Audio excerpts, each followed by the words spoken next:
So I am very excited once again to be here with you guys. And before we get started in helping you understand who your child is and their power traits, I need to give you guys a little bit of a background. So many years ago, at the age of 22, I was a high school teacher, and I loved that age group because I could talk for real to them. I could reason with them. It was just a beautiful experience. Now, fast forward 10 years, I became a parent, and I had these little people that were very active, and I had to be with them day in and day out.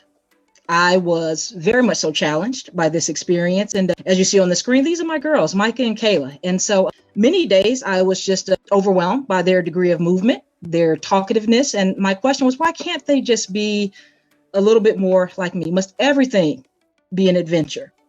And I was, like I said, they did not necessarily appreciate my core values of being quiet, of stillness for long periods. And I was frustrated. And this really challenged me because I knew that I wanted to honor the seed of who they were. I knew that I wanted to nurture them, care for them, just, even more so than I did my high school students and wanting to launch them out. And so I was, to be honest with you, I felt like a failure on a regular basis. I just knew that I was missing because my patience wasn't there. I, once again, didn't understand all of the shenanigery that was going on with them. To know me, you guys, I do make up words. So just follow with me. I promise I'm taking you somewhere. And so in the midst of all of this is when Providence smiled on me. I'm going to say God smiled on me because a resource came into my life that I needed more than I ever thought that I needed. And it changed the way that I viewed my children. I really do believe that my children are alive today. Are well today because of this resource that came into my life. And I was introduced to this whole concept of understanding my children's power traits. Now, as a former teacher, I wasn't foreign to this whole concept of learning styles and modalities, which we'll be talking about tonight.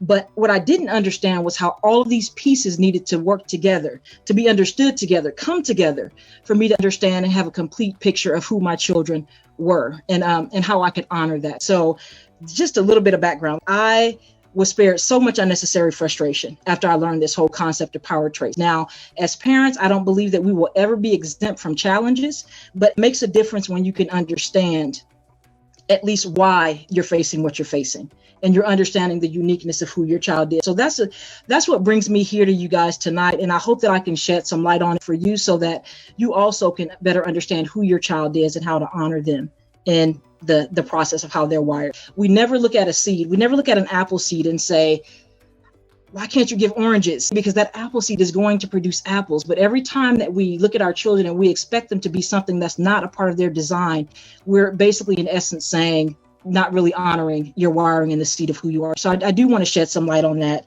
tonight. So this is a phrase that I was given a couple years ago that continues to resonate with me, is that maybe if we can help them avoid the kid life crisis, they can eventually avoid the midlife crisis. Because there's a lot of us in middle age who are asking ourselves, what have I done? Did I really want to work for the city for 33 years? So I really want our children to be honored from the onset so that they can launch into the path and the destiny that's designed for them. So without any further ado, that's my background. I want us to go ahead and jump into these 5 components of power traits. So these are the 5 components. Next slide for me. There you go. So we're going to be talking about dispositions. Dispositions is just another word for personality wiring, and we'll talk about that. Modalities, just a big fancy word to say how we best take in and process information. Environmental needs, the things that we just need to be well. Our interests, those things that are at the forefront of our minds, and our talents and our smarts. So these are the 5 areas that we're going to be looking at. So once again, you may have heard about modalities. Oh, my kid is an auditory learner, so I'm going to, let them listen to audio tapes, or not tapes anymore, but audio versions of things. But once again, if we take that as a standalone modalities and we don't account for environmental needs or dispositions, what we're doing is like baking a cake without putting all the ingredients in, but still expecting to experience the goodness of the cake. So this is what we're saying is the 5 components that we need to understand to better honor the seed of who our children are. So let's go ahead and hop into dispositions and find out what we're talking about when we go there. All right, next slide. So these are the 5 dispositions that we're going to be talking about, but just let me give you guys a little bit of backdrop of what a disposition is first. So first of all, our dispositions are more inborn than we kind of created or try to facilitate. It's what's hardwired into us. So each of us has a disposition, and they're all equally valuable. Now, as far as schools are concerned, there's some that are more appreciated than others. So that's why you may have some children having challenges in schools, because our school systems are not designed to cater to every disposition. And when I say cater, a lot of times people will say like, well, we shouldn't really be catering to anyone. Everyone needs to kind of get with the program. But here's the challenge with that. The school can't possibly monitor or account for the vastness of all of our gifts and our talents and who we are. So you may have a child who's going to school on a daily basis, and who they are is never going to be celebrated because it's just not conducive to the school setting. So I just want to empower you as a parent, as an advocate, to say, you know what, John, Sarah, I know that you may never be celebrated in this setting, but I need you to know that I see you and I understand who you are, so that you can give them opportunities to have atmospheres and situations where they can thrive, if that's not going to be facilitated in the school system. So once again, these our dispositions are hardwired into us. It's what we show the world. It's how we show up. So all other aspects of power traits are going to be filtered through your child's disposition. So that's why this one we're going to spend a little bit more time on this one, because it's so key.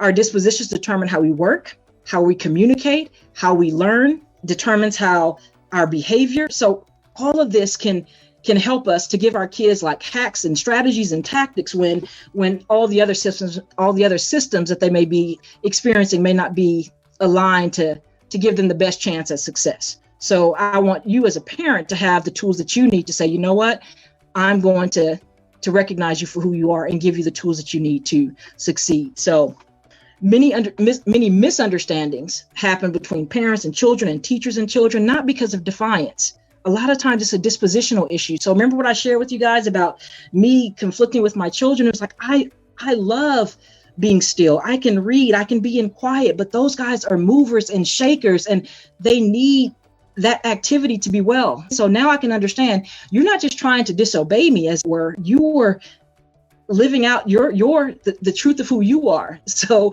now I can say, you know what, you need a dedicated space for that. Because I always tell people, this is not about everything being child-centered. This is about being child-considered. Just like we want to be honored for who we are, these little people need to be honored for who they are. And that's why we have a lot of adults, once again, who were never honored for who they were. And so now as adults, it's almost like they don't know fully what they're about or what they're interested in, because that was never celebrated in their youth. So I want us to change that narrative.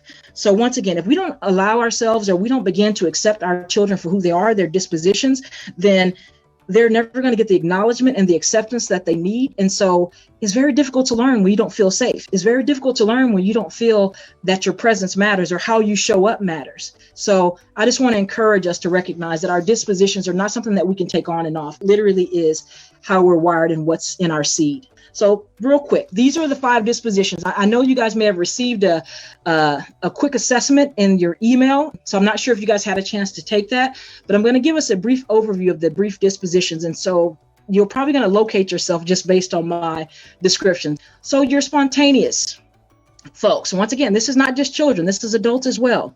They are your movers, shakers. They're the ones who are the life of the party. They bring the fun. They bring laughter. In learning situations, they like things that are immediately relevant, that are fun and short and involves movement and competition. So you wonder why, you have maybe a certain group of students who may be in the principal's office a little bit more than others, because these guys are life animation personified. So when you're expected to sit in a classroom all day at a desk and be still and quiet, can you imagine what this particular person and this child is going through? What they contribute to the world. They bring fun, laughter, excitement, adventure, playfulness. I would hate to see what our world would be like if we did not have the spontaneous disposition represented. Next, we move to the organized disposition. These are your planners, your organizers, your schedules. They like to-do lists. They want to know, what is that we're doing here? So as Buki and Liz had a chance to work with me, they probably could tell that I fall a little bit in this organized disposition. I like to have a plan. I like to have order. I like clear expectations. I appreciate quiet and workbooks. I don't mind drills. So guess what? This disposition is the teacher's dream, because they follow the rules. They like the rules. They want to know the rules. So once again, this type is celebrated. So they're going to typically do pretty well in school because they're focused and they're thorough and they're diligent, So we need those folks too, because without the organized disposition, what would ever get done? So once again, every disposition is valuable. We need them all. We move to curious. They like to discover, to find solutions. They need time to ask questions. These are the kids where you're just like, oh my gosh, if you just ask, why so many questions? Because they want to know the answer. They are curious. They are investigators. They need time to research. So when you kind of give them a project and you let them go for it, and then all of a sudden, it's like 15 minutes are up and you're like, time to move on. This student is extremely disappointed because they have just gotten into the heart of their research and now they have to transition to something else. So they need time with their projects and to explore. These are the kids who will debate you. Well, let's put it this way. They will debate if they feel like you are a worthy opponent. They're not going to debate you if they don't feel like you have answers. So they may come off as a little bit, we're not going to say that. I thought my daughter was just extremely challenging. When I found out that she was curious disposition, I'm not going to lie, I cried a little bit because I just recognized what the journey was going to be ahead of me. She doesn't just accept the answer at face value. We have to do the research and bear that thing out. So once again, they have that sense of discovery and wonderment and problem solving. So we need the problem solvers in the world, especially during the times that we're living in. And next we move to the supportive disposition. These are the ones who are all about interaction, having harmony. They care about fairness. They care about being sensitive to others' feelings. So if someone is having a difficult time or feeling a certain kind of way, like this is the child that can perceive that and will take some of that emotion on themselves at times. So they are very cooperative. They like to work in groups. So when you're dealing with assignments, like it's almost torture for them to have to be forced to work alone. So just something to keep in mind, so they create atmosphere, they bring harmony, and they bring teamwork. So I don't know about you guys, but we need that experience in every dynamic. So once again, we need our supportive folks. And last but not least, we have our imaginative or the ones who bring wonder. They contribute ideas, have an extreme imagination. They need time for observation and creativity and to think quietly. They love to contribute new ideas. These are the ones who you may call their name and you're like, are you listening to me? They're not trying to ignore you. They just have such a rich fantasy life and imagination life and that they are lost in that world. So you may find them doodling and you wonder, like, are they hearing anything that I'm saying? They are your artistic, your creative folks. They need the time to daydream. They are designers and beauty matters to them, So can you guys see how all of these dispositions kind of round out our human experience? We need them all. Now, we all have our strengths and we all have our challenge areas and we want to be able to grow because we still have to navigate systems in this world that we live in. But how much more easily would it be to navigate these systems if we were celebrated from the onset and being acknowledged for who we truly were before we were asked to comply with everything else that the world is asking of us. So that is just a snapshot of our dispositions, our organized dispositions, our supportive dispositions. Those are typically the ones that are celebrated in school. So you can imagine what the curious, the spontaneous, and the imaginative kids feel like on a regular basis. And then we expect them to hit 18 and hit the world and just go be movers and shakers. That's a very difficult thing when you spent a lot of your formative years in an environment where who you were was not celebrated and you didn't feel very smart because who you were was not really able to be captured in the systemic school setting. So just something to think about as far as our disposition. So another thing too, we have our spontaneous kids, mover shakers. A lot of times they're often labeled as ADD, ADHD. And I'm not saying that some people don't deal with those things, but we have to be careful that we don't label things just based on not conforming to what we want and need to be in a certain setting. Most of our world changers are these curious folks, these imaginative folks, like we need them all. So I just want to encourage us, please take the time to understand how your child is wired so you can honor the seed of who they are and they can flourish into their adulthood years. All right, next slide. All right, now this one we may be a little bit more familiar with. A lot of us have heard about modality. So how we best take in and process ideas and information or learning of any kind. So we've heard auditory, visual, kinesthetic, and that's great. But the challenge with that is that there's more to modality than just saying you learn by hearing or by seeing or by movement. There are distinctions within modalities that we need to be aware of. So you may have the kid who learns by auditory, but is it through listening? So they can watch a video, they can listen to the teacher speak, or they may be verbal. So there's some kids who will not understand what you're saying, no matter how many times you say it. They have to read it and say it for themselves. So those are the things that we're talking about, like understanding your child's particular gift mix. Now, it's the same thing with visual, picture and print. Some people learn by right now you're seeing this PowerPoint and you're like, I can work with that because it's operating with my ability to see. But there's other people who are like, no, I need books, I need papers, I need graphs, I need charts, so just understanding. What I really want to emphasize with this one is just understanding the distinctions. When we see kinesthetic, we automatically assume body movement, jumping around, like let the kids run around for 5 minutes. No, it's not just the body movement. Some may need to draw it out. Some may need to have whole body movement. Some kids may need to take things apart and put it back together. Others may need to sketch out. So these are just kind of the nuances of modality that we need to understand, because we'll just say auditory, so just give everybody a video series to watch, but they don't process everything in that way.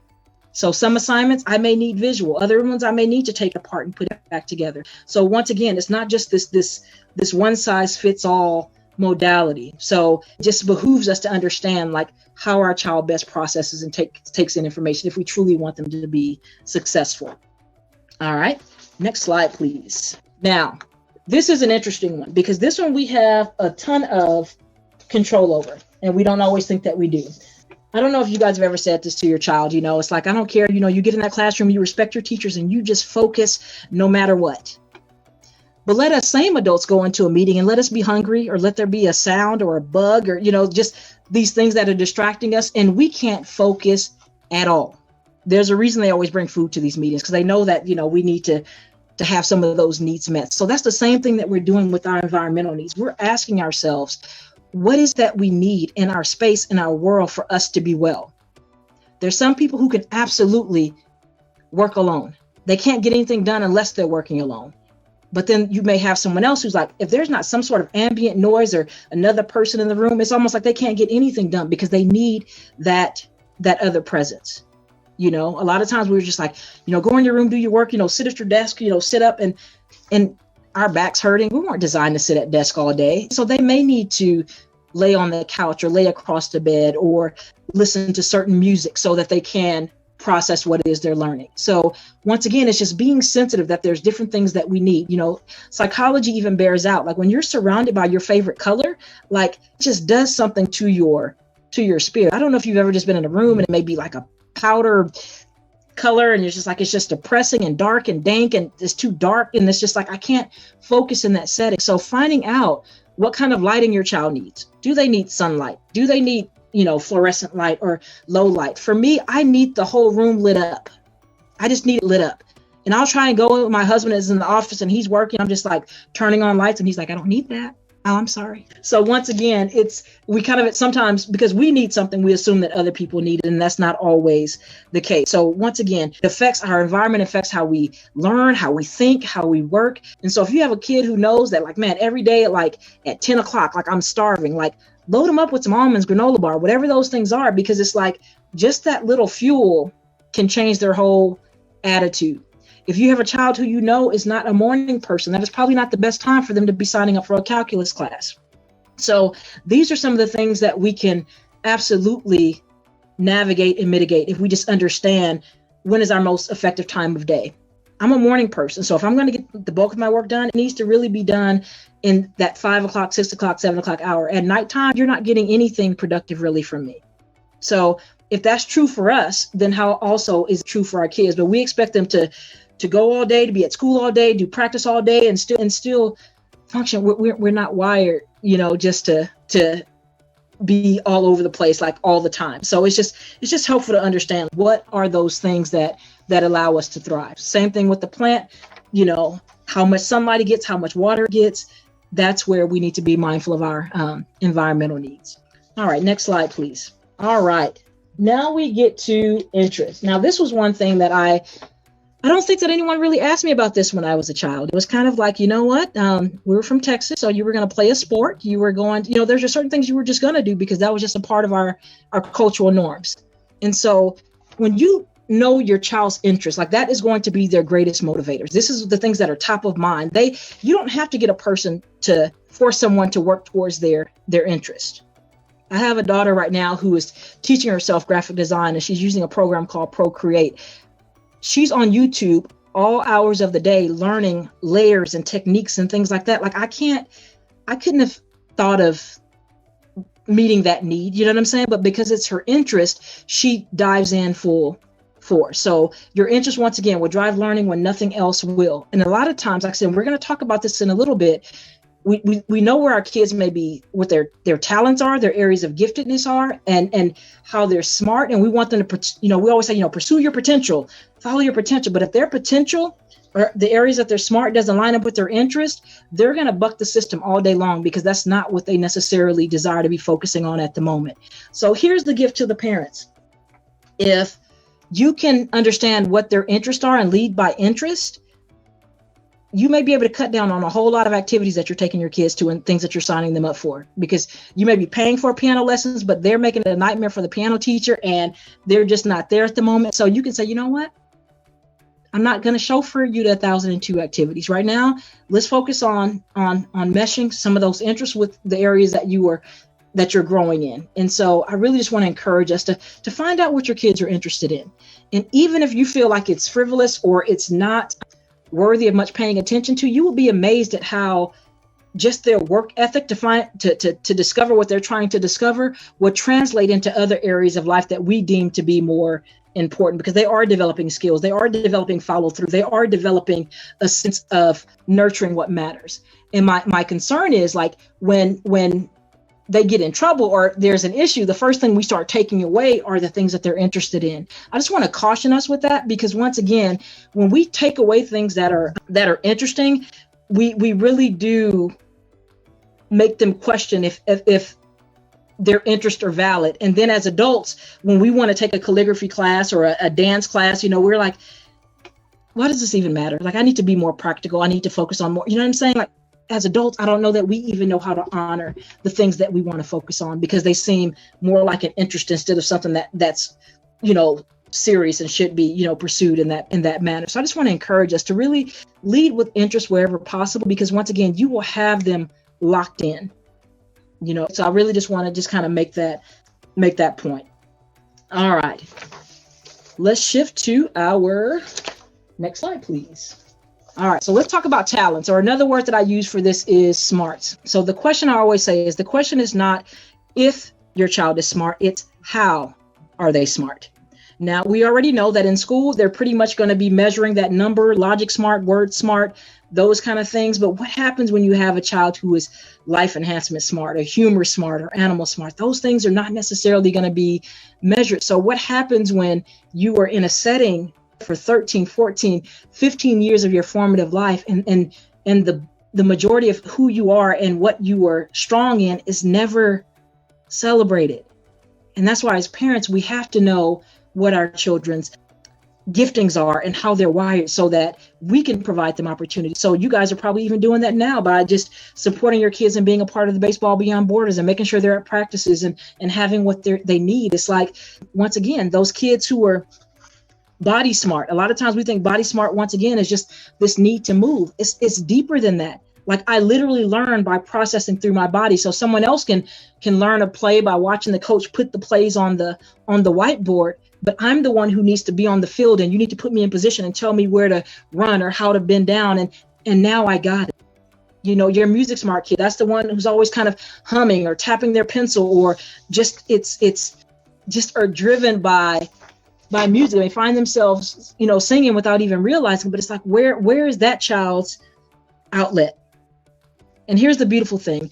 If you can't fully see what your child's talents are or their smarts are, sometimes we have to experience it in reverse. So for example, you may have a child who is very word smart, but because they haven't learned how to mature in that or to hone that and to use that for positivity, they may tease or try to impress with words. Or the kids who are kind of using their words for bullying, like, if that thing can be flipped and they really could understand that they have been gifted with the word smart gift, like, it changes everything. You got your kids who are picture smart. Those are the ones where you may be talking and all of a sudden they break out laughing and you're like, what's so funny?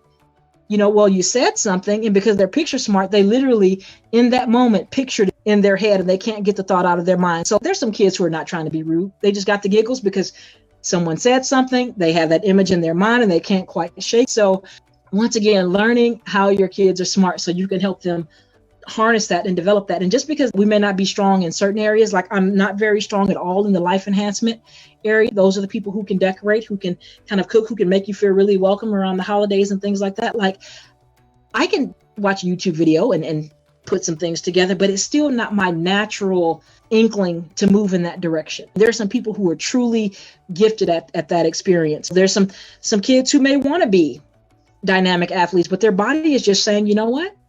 I have other things in mind for you.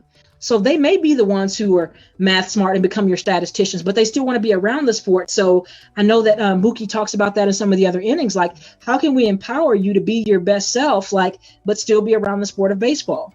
You know, you may have your graphic designers, you may have the people who create the music for the videos that Baseball Beyond Borders sends out. So like, you don't have to just say, because you're not a natural athlete, you have to just be away from this. No, like, let's find ways to build and allow you to be around what you love, but still acknowledging how you show up best in the world. So your kids who are self-smart, yes, we all are part of a community, but your kids who are self-smart, they need that time alone to reflect, to journal, to draw that energy from their interior world. So we have to be careful about not saying everybody needs to go and be in these cooperative learning models all the time. Like, that is draining to the self-smart person. Likewise for people smart, you don't want to just throw them and make them be alone for hours on end. You know, they thrive by their interactions with people. So all I'm saying is, if we can just understand and kind of just get some of these things on our radar about like what makes us tick, what makes us show up, what makes us shine, then we really can begin the process of honoring the seed of who our children are. And so that is just a high level overview, you guys, of the five power traits. And like, us to really understand that these are not like garments that we take on and take off. This is like who we are. So every time that we tell the child, like, you can't do this and you shouldn't be doing that, or you should have more value for this and that, we're basically saying like, be less of who you are. And that's not the message that we want to send.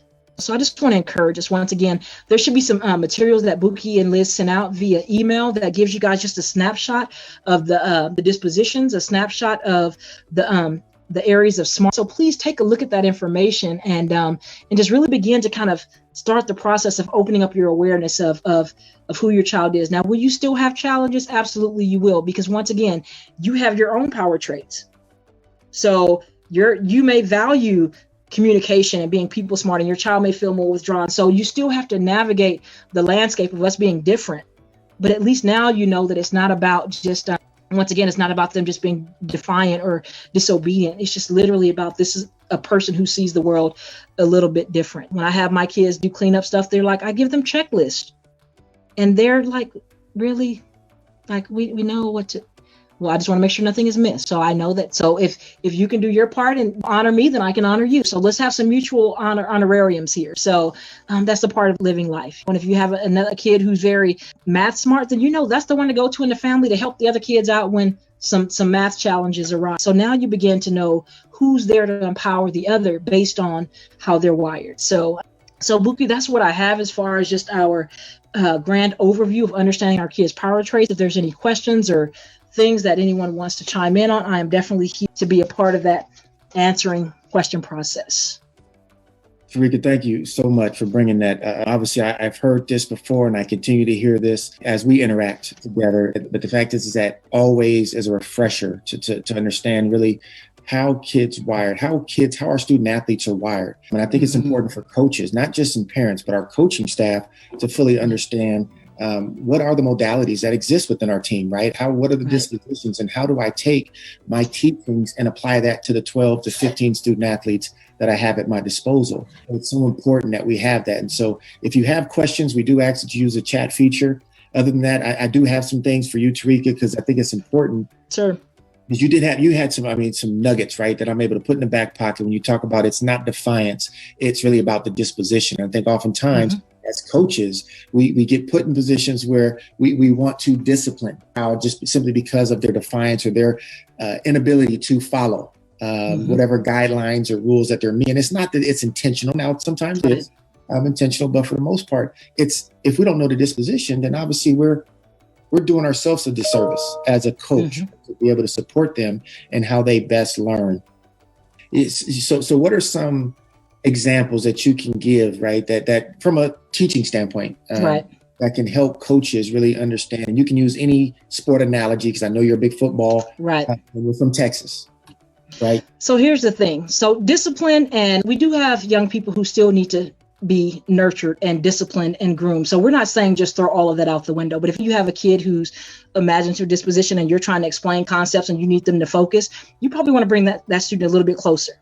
Because the thing is, if they're closer and they're kind of in earshot and they're right there with you, they have a less opportunity for their mind to kind of wander and, look at the butterflies that are in the field or just things that would otherwise be distracting. And so here's the thing. Once again, I'm saying to be child considered. So if the child knows their power traits and they see that you are endeavoring to honor them, now when you're asking them to do something that may be out of their wheelhouse or out of their comfort zone, they're more likely to comply, because everything is not you're an issue. You're always an issue. You're an issue. It's like, no, I recognize what's going on here. So just because I know that I've been seen, now I'm willing to do things for you that I would not necessarily be willing to do for someone else who I'm just thinking always sees me as just a troubled child or someone who presents an issue versus someone who is different or diverse, who deserves to be valued. So it's really just opening up that dialogue. The spontaneous kid, know that you're not going to necessarily do well by sitting there presenting to them for an hour at a time. So it's and I know you're going to have a mix of kids, so we're going to mix up a little bit. We're going to do 10 minutes of this, and then we're going to bring it back and do this. So now they have that need for movement. Nobody wants to move for 24 hours straight. So, but if you've honored that need for them to move, and now it's time to kind of be still for a moment. Like, now we let you do what you needed to do. So now I need you to lock in with me. So once again, you're asking them to consider what's needed for the good of the program as well. It's not about revolving everything around every single kid, but it is saying, I understand who's in our mix. So we need to mix up, bring the imaginative kids closer, use those supportive kids to say, I need your help. Every time we get ready to do this, we kind of got kids over here, whatever. You're very good at, being sympathetic to bringing people together. So empowering them to live into their supportive relating disposition. So giving them ownership. So I would just say, once again, take the assessment, understand your profile, and don't just find out for yourself as a parent. Allow the child to do their profile and go through the My Book of Me, because the thing is, they are going to be responsible for stewarding their lives for the rest of their lives. So it's not just on everyone else to try to figure out how to make things happen. They need to also learn how to advocate for themselves and to speak up about what their interests are, what they're needing in the moment, or what their environmental needs are. Like right now, I just need some time off, or I just need to rest, because everyone is kind of dictating my day all day long. I have teachers telling me what I need to do all day long. I have parents telling me what I need to do all day long. So I need time to say, you know what, I just need time to spend on my interest right now so that I can refresh, so that I can have restorative health, So I think it's important for the parents to know, so they can advocate for the child that can't fully advocate for themselves. But the child also needs to know, this is what's in my seed, and how can I begin to develop the gifts that are in me, because they also have to take ownership. All right. Well, Tarika, we want to thank you so much for joining us this evening to share about the 5 power traits and encouraging student athletes and their parents about who they are and how they are wired. They are the greatest advocate. The parents Absolutely. are, even the child, you are a great advocate for yourself. So if you want more information on Tarika or about what Tarika is doing as a learning success coach, or just want to really get on a journey, really to understand who you are and why you are, visit itstimeinc.com, itstimeinc.com to learn more.